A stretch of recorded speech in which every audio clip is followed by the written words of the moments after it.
আমরা সবসময় নিজের এবং প্রিয়জনদের ভালো থাকার প্রার্থনা করি, কিন্তু জীবন সবসময় কি একই পথে চলে বা মসৃণ পথে চলবে এমন আশাও করা যায় না।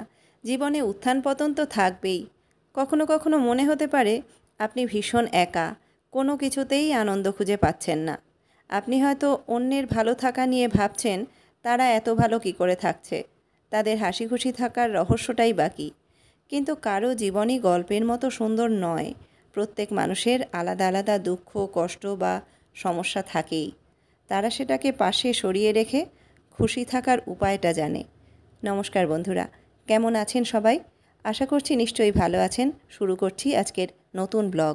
আর আজকের ব্লগে যে বিষয়ে আপনাদের সাথে কথা বলবো সেটি হলো খুশি থাকার সহজ উপায়। তো আজকের ব্লগটা দুপুরে খাওয়া দাওয়ার পর থেকে শুরু করলাম। এই সময়টা আমার রেস্ট নেওয়ার সময়। আসলে সেই অর্থে আমি ঠিক রেস্ট নেই না। এই সময়টা মনের মতো কিছু কাজকর্ম করি। তো কোনো দিন বই পড়ি, কোনো দিন অন্য কাজ করি, ভিডিও এডিট করি, এই সমস্ত থাকে আর কি। তো আজকে একটা অন্য বই পড়ার ইচ্ছে ছিল, গল্পগুচ্ছ পড়ার ইচ্ছে ছিল, কিন্তু সেটা ঠিক হাতের কাছে পেলাম না। আসলে ওটা হাজব্যান্ডের দখলে এখন। তো যাই হোক, আজকে বিবেকানন্দের একটা বই পড়ছি। বইটা পড়া শুরু করেছি, অল্প অল্প করে পড়ব। এমন নয় যে সারা দুপুর ধরে বই পড়ব। বই পড়াটা অভ্যাসে রাখা আর কি, সেই চেষ্টা করছি। আর তুতুন যখন আমার সঙ্গে থাকে, আমি যেটা করি ওরও ঠিক সেরকমই কিছু করতে ইচ্ছে করে। তো ওর পছন্দ মতো একটা বই নিয়েছে, আবোল তাবোল পড়ছে এখন। তো এবার প্রথমে যেটা বলছিলাম আজকের বিষয় সম্পর্কে, সেটা শুরু করা যাক। প্রথমত যেটা বলবো, না বলতে শেখাটা খুব জরুরি। আপনি যদি সোজাসুজি কথা বলতে জানেন, তবে তা আপনার জন্য খুব পজিটিভ একটা দিক। কারণ সোজাসুজি বলতে না পারার জন্য অনেককেই পস্তাতে হয়। অনেকেই আছেন নিজের কথা পরিষ্কার করে বলতে পারেন না, হেজিটেট করেন। তো সেক্ষেত্রে একটা সমস্যা হয়। তো আমি বলবো সেক্ষেত্রে সোজাসুজি কথা বলতে পারাটা খুব জরুরি। কখনো মিথ্যার আশ্রয় নিয়ে নিজের কথা বলতে যাবেন না। পরিষ্কার কথা পরিষ্কারভাবে বলুন। দরকার হলে নিজের সাথে কথা বলুন।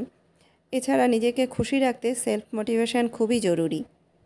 তো আমি এখন একটু নেল পলিশ পরছি, আর নেল পলিশ পরতে আমার ভালোই লাগে, কিন্তু ওই অল্প অল্প যখন উঠে যায় দেখতে খারাপ লাগে, সেই জন্য আমার আর নেল পলিশ পরতে ইচ্ছে করে না।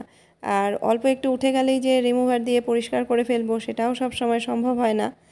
তো অনেক দিন পরে এখন নেল পলিশটা পরে বেশ ভালোই লাগছে। আর এদিকে এখন রেডি হয়ে নিয়েছি, কারণ তুতুনের আজকে আঁকার ক্লাস রয়েছে, ওকে নিয়ে যাব। আর দুপুরবেলা এই ফুলগুলো একটুখানি ধুয়ে দিয়েছিলাম, তো সেগুলো এখন শুকিয়ে গেছে, এগুলো এখন ভেতরে নিয়ে রেখে দেব।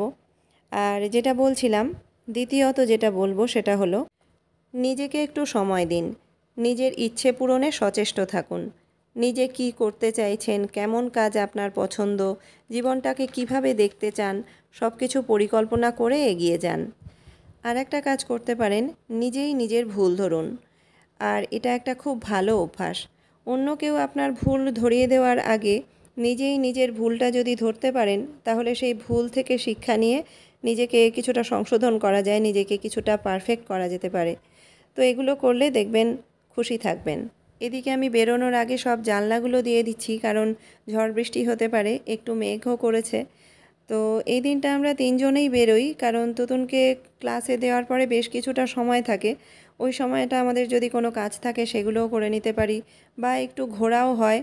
তো সপ্তাহে অন্তত একটা দিন বেরোতে পারলে বেশ ভালোই লাগে।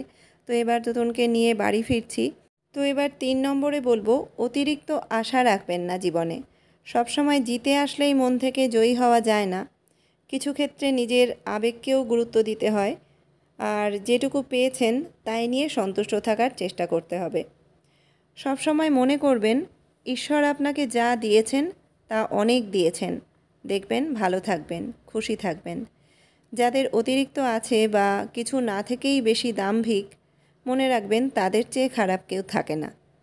তো এখন আমি বাড়ি ফিরে টিফিনের ব্যবস্থা করছি। তুতুনকে একটু বাটার ব্রেড দেবো। আর বাটার নিয়ে আমার একটা সমস্যা হলো, ফ্রিজে রাখলে এত শক্ত হয়ে যায়, ব্রেডে ঠিক করে লাগানো যায় না। আর এখন তো এত গরম, বাইরে রাখাই যায় না, গলে যায়। তো সেই জন্য ব্রেডে বাটারটা অল্প করে লাগিয়ে লাগিয়ে রেখে দিলাম। আর আমাদের জন্য একটু মুড়ি চানাচুর মেখে নিচ্ছি। তো এই সময়ের মধ্যে বাইরের টেম্পারেচারে আশা করছি বাটারটা ঠিকঠাক হয়ে যাবে, ব্রেডে ঠিক করে লাগাতে পারবো। তো এইগুলো একটু ওদের দুজনকে দিয়ে এসে আমি একটু চা করব। আমাদের জন্য মুড়ি চানাচুর আর চা, আর তুতুনের জন্য বাটার ব্রেড। তো এরপর 3 নম্বরে যেটা বলবো, অন্যের জন্য ভাবুন। আপনার প্রিয়জনেরা নিশ্চয়ই চান না যে আপনি খারাপ থাকুন, কষ্টে থাকুন। আপনার ভালো থাকা, আপনার সাফল্যেই তারা খুশি। তাদের কথাটাও মনে রাখতে হবে। আর কোনো কিছুর জন্য আক্ষেপ করবেন না। আপনার হয়তো কোনো কাজ হওয়ার ছিল সেটা হলো না, বা আপনার কোনো ইচ্ছে ছিল সেটা হলো না, তো সেগুলোর জন্য আক্ষেপ করবেন না। ধৈর্য ধরুন, আর যে সময়টুকু আপনি পাচ্ছেন সেটা আনন্দে কাটান। এটা হয় যে মানুষের মন খারাপ হতেই পারে, কোনো ইচ্ছে না পূরণ হলে সেটা মন খারাপ হয়, কিন্তু তবুও নিজেকে বুঝতে হবে, নিজেকে চেষ্টা করতে হবে যে যে সময়টা আপনি আক্ষেপ করে কাটাচ্ছেন সেই সময়টা আপনার জীবনে তো আর ফিরে আসবে না। সময় একবার চলে গেলে সেটা আর কখনোই ফেরে না। তাই যে সময়টা পাচ্ছেন সেই সময়টুকু আনন্দে কাটান। যে বিষয়ে আপনি আক্ষেপ করছেন বা মন খারাপ করছেন সেই বিষয়টাকে ভুলতে হবে। আর সেটা ভুলতে গেলে আপনার মনটাকে অন্যদিকে নিতে হবে। আর তার জন্য আপনাকে অন্য কোনো কাজ করতে হবে যেটা আপনার মন ভালো রাখে, আপনি ভালোবাসেন, এরকম কোনো কাজ। মোট কথা আপনাকে বুঝতে হবে সময়টা ভীষণ ইম্পর্ট্যান্ট। সেটা চলে গেলে কোনো রকমভাবেই আর ফিরে আসবে না। তো এদিকে আমি তখন জামাকাপড়গুলো তুলে রেখে বেরিয়ে গিয়েছিলাম। তখন আর গোছানোর সময় হয়নি। তো সেই জন্য এখন সমস্ত জামাকাপড়গুলো গুছিয়ে জায়গা মতো রেখে দিলাম। এবার 5 নম্বরে বলবো, পুরনো বন্ধুদের ফোন করুন। নিজের মন ভালো রাখতে, নিজেকে খুশি রাখতে এটা তো করতেই পারেন।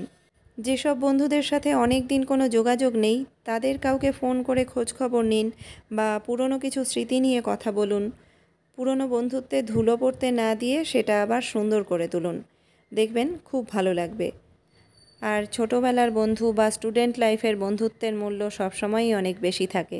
সেই জন্য চেষ্টা করবেন যদি সম্ভব হয় পুরনো বন্ধুদের সাথে যোগাযোগ রাখার। তো এই কয়েকটা জিনিস যদি একটু বুঝে চলা যায় তাহলেই কিন্তু খুব সহজেই খুশি থাকা যায়, ভালো থাকা যায়। আর আমাদের এদিকে রাতের খাওয়া দাওয়া হয়ে গেছে, আর তার আগে আমার কয়েকটা কাজ ছিল, কয়েকটা বাসন ছিল, চায়ের কাপ টাপ ছিল, এগুলো একটু মেজে ধুয়ে রেখে দিলাম। আর এখন আমি একটু ফেস ওয়াশ দিয়ে মুখ ধুয়ে নিচ্ছি। তো এরপর তো শুয়ে পড়বো, আর আজকের ভিডিওটাও এখানেই শেষ করছি। আবার নতুন একটা ভিডিওতে আপনাদের সাথে দেখা হবে। আজকের ভিডিওটা ছোট্ট একটা ভিডিও, তবুও যদি ভালো লাগে লাইক করবেন, কমেন্ট করে জানাবেন আমার ভিডিও কেমন লাগছে। আসলে আপনারা যদি কমেন্ট করে জানান তাহলে আমি বুঝতে পারবো আমার কন্টেন্ট ভালো হচ্ছে না খারাপ হচ্ছে। যদি কোথাও কোনো ভুল থেকে থাকে তাহলে সেটা শুধরে নেওয়ার চেষ্টা করব।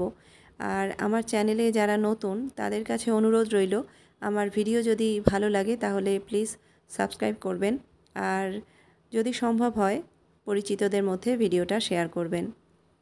আজকের মতো তাহলে এখানেই শেষ করলাম। আবার নতুন বিষয় নিয়ে নতুন ভিডিওতে আপনাদের সাথে দেখা হচ্ছে। আপনারা সকলে ভালো থাকবেন, সুস্থ থাকবেন, হাসি খুশি থাকবেন।